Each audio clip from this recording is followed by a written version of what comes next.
السلام علیکم دوستو، میرا نام انیاج اور آپ دیکھ رہے ہیں اسلامک اردو نیٹ ورک۔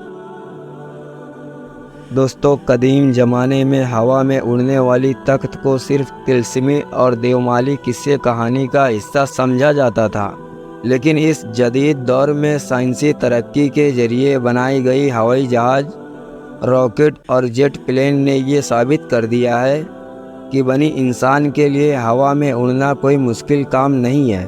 لیکن آج سے ہزاروں سال قبل اللہ کے نبی حضرت سلیمان علیہ السلام کو ایسی اڑنے والی تخت عطا کی گئی تھی جو آج کی ہوائی سواری اور جہازوں سے کئی گنا زیادہ تیز رفتار تھی، اور جس کی خصوصیت اتنی زیادہ تھی کہ آج کے ہوائی اور کھلاڑی جہاز اس تخت کا 10% تک بھی نہیں پہنچ سکتی۔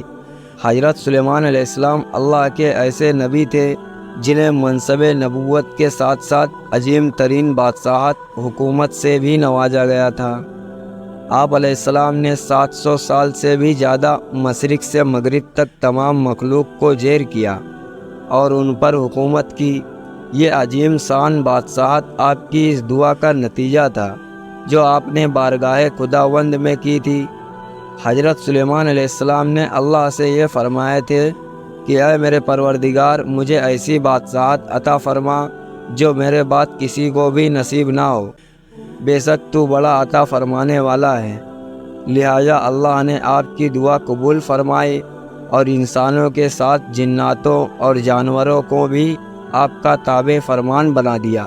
آپ کے لیے ہوا کو مس کر دیا گیا۔ آپ تمام مخلوق کی بولیاں سمجھتے تھے۔ پرندے، جنات، حیوان اور انسان آپ کی فوج کا حصہ تھے۔ جب حضرت سلیمان علیہ السلام نے حکومت سنبھالی تو آپ نے ایک شاندار تخت بنوانے کا حکم دیا جس کی لمبائی 3 کوس تھی۔ جناتوں نے اس عظیم تخت کو بڑی محنت اور ہنرمندی سے کئی سالوں میں بنا کر تیار کیا۔ یہ تخت ہاتھی دانت سے بنایا گیا تھا جو لال فیروزہ جھومر جیسے پتھروں سے مدارس تھا، اور اس کے چاروں طرف سونے کی اینٹیں لگی ہوئی تھی۔ تخت کے چاروں کونوں پر ایسے نایاب درخت تھے جن کی ڈالیاں سونے کی تھی۔ اس تخت کے دائیں بائیں 1000 سونے کی کرسیاں لگائی گئی تھی جن پر سلیمان علیہ السلام کے بزرگ اور درباری بیٹھتے تھے۔ اس تخت کو تخت داؤد بھی کہا جاتا تھا۔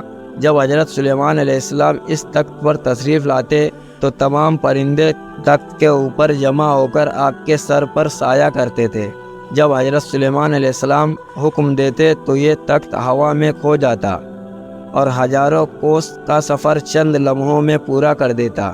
آپ اس تخت پر بیٹھ کر چند گھنٹوں میں ایک ملک سے دوسرے ملک کا سفر کیا کرتے تھے، جیسا کہ اللہ نے قرآن مجید میں فرمایا، اور ہم نے سلیمان کے لیے ہوا کو مسافر کر دیا کہ صبح کی منزل مہینے بھر کی ہوتی تھی، اور شام کی منزل بھی۔ اس ہوائی سفر کے وقت پورے راستے حضرت سلیمان علیہ السلام سر جھکائے اللہ کے ذکر میں مشغول رہتے۔ اس تخت کی ایک خاصیت یہ بھی تھی کہ اس پر بیٹھنے والے لوگوں کو یہ محسوس ہی نہیں ہوتا تھا کہ تخت کس تیز رفتار سے اڑ رہی ہے۔ اس تخت کی رفتار بے مثال تھی جو کسی بھی سواری کے مقابلے میں غیر معمولی تھی۔ اللہ نے ہوا کو حضرت سلیمان علیہ السلام کے لیے سفر کر دیا تھا، اس لیے اس تخت کے لیے چاروں سمت سے چلنے والی ہوائیں اس سفر کو آسان کر دیتی تھی۔ حضرت سلیمان علیہ السلام ہمیشہ اللہ کی نعمتوں کا شکر بجاتے اور ہر وقت اللہ سے دعا مانگتے رہتے تھے۔ دوستو، آج کی اس ویڈیو کو ہم یہیں پر ختم کرتے ہیں۔ آپ کو یہ ویڈیو پسند آئی ہو تو لائک کریں اور اپنے دوستوں تک ضرور شیئر کریں۔ اللہ حافظ۔